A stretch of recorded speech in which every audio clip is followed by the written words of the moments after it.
Welcome back to the NFPT podcast, where we make you feel confident walking into your CPT exam.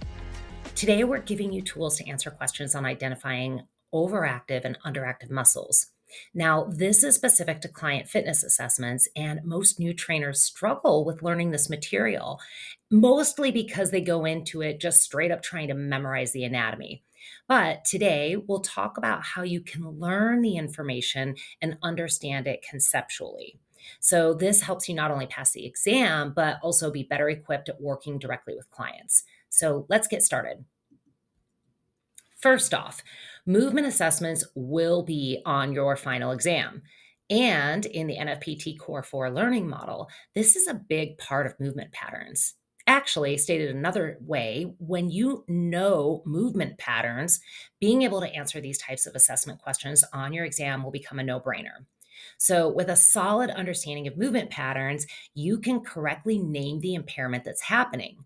For example, if you notice a client's low back is arching during a squat, then you know the top of the hips are being pulled forward. This is what would be called an anterior pelvic tilt. And when you know this, you can name the overactive and underactive muscles. So it all fits together. Now, movement assessments aren't just for passing your exam. You'd actually be surprised at how much you'll use them in the field as a personal trainer. Of course, you'll do this during your initial assessment, but it's also something you'll keep in your back pocket when a client comes in saying that their back is bothering them or something just doesn't feel right in their knee. Remember, you're not diagnosing, but you are using movement to see, are they moving correctly? Chances are they aren't. And when this is the case, you can do a quick movement assessment and then immediately target the problematic muscles. So rather than memorizing a table, there are easier ways to lock this information into long term memory. And that's what we're going to dig in now. Okay, for test questions on assessments, while you can't bring in notes, your book, or other study aids when you go take the test, you do have your body. And learning the overactive and underactive muscles by using your body is a great way to learn for the long term. If you physically do the movement impairment and watch yourself, keep an eye out for where the fabric on your clothes gather or it creates wrinkles. This is an indication of where the overactive muscles will be. So, for example, if I push my knees inward, I'll see the fabric gathers along my inner thighs or my adductors. And if I arch my back, I'll notice it gathers along my lower back and the front of my hips.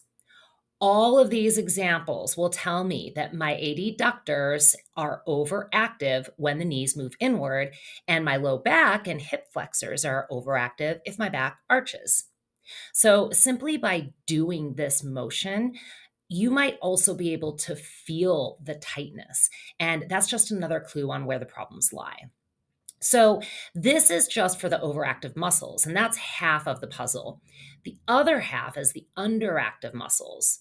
And because of reciprocal inhibition, the underactive muscles are simply the antagonists or the opposite muscles as the overactive ones. But I always recommend that students focus on knowing the overactive muscles first, because if you can nail these, then when a question about underactive muscles come up, you can just take the same movement impairment, peel back the tight muscles, and then identify what are the opposite muscles. All right. So I never want you to have to guess, but sometimes you might have to. And in these instances, your best bet is to go with the hip flexors and low back as being the overactive muscle groups. This is because of the sedentary lifestyle that most of us live in. So, for example, we're at our computers, we sit while scrolling through our phones, and we're even like curled up when we sleep. So, it's all too common that these muscle groups will be a problematic area for clients.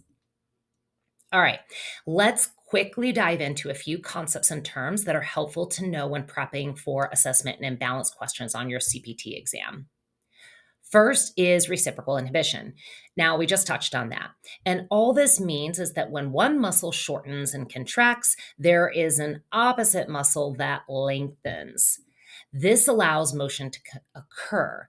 And if the antagonist didn't lengthen, then you wouldn't be able to get the movement. So, the concept of reciprocal inhibition makes it easier for you to just memorize half of what you need to memorize the overactive muscles. All right, now let's talk about joint motions. Specifically, knowing adduction, abduction, flexion, and extension are helpful with movement assessment questions. In part, it's because these joint motions are sometimes part of the muscle name, as we see with things like hip flexors and the adductor magnus. But it's also helpful in questions when they read something like, what's the overactive muscle that you see when a client's knees adduct and internally rotate? All right, so if you weren't aware of those joint motion terms, then a question like that would be a little bit tough for you to know what it is without it saying that the knees are caving inward. And the last concept for you to know are the concentric contractions of the different muscles. So remember, a concentric contraction is when the muscle is shortening. For example, the concentric contraction of the adductors is hip adduction, which is moving to the midline of my body, and hip internal rotation. And when I physically do these motions on myself, I easily see that this causes the knees to cave inward. So, this knowledge works with what you learn about joint motions to better grasp not only what the movement problem is, but also where that culprit muscle might be.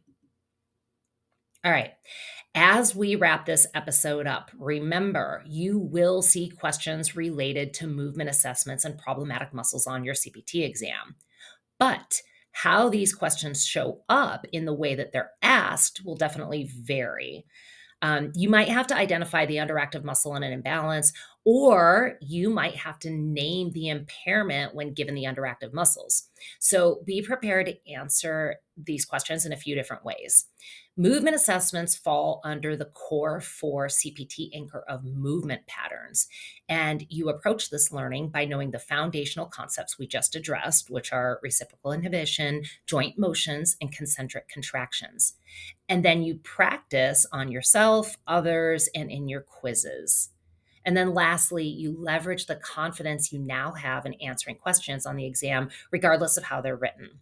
So, all of this together gets you ready to work effectively with clients, getting them results and keeping them injury free. All right, that wraps up our discussion on how to answer movement assessment questions correctly. And I talked you through that it's just part of our NFPT learning approach.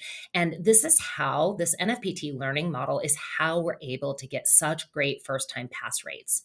So if you like this and it made sense to you, we've got so much more. You can check out and enroll in our CPT Core package to get access to live study sessions and your CPT course, or you can make use of our recorded exam prep series. All of this is for the person trying to pass their CPT and finding just a few struggles along the way. So that's that. Don't forget to subscribe so you can get more test prep, sample questions, and tips on being a successful personal trainer. Thanks for joining. Be well, and let's make you a trainer. Today's episode is brought to you by Summit Professional Education. Unlock your potential with Summit Professional Education, your trusted partner for expert-led courses, flexible learning, and essential CEUs. Elevate your skills today at summiteducation.com.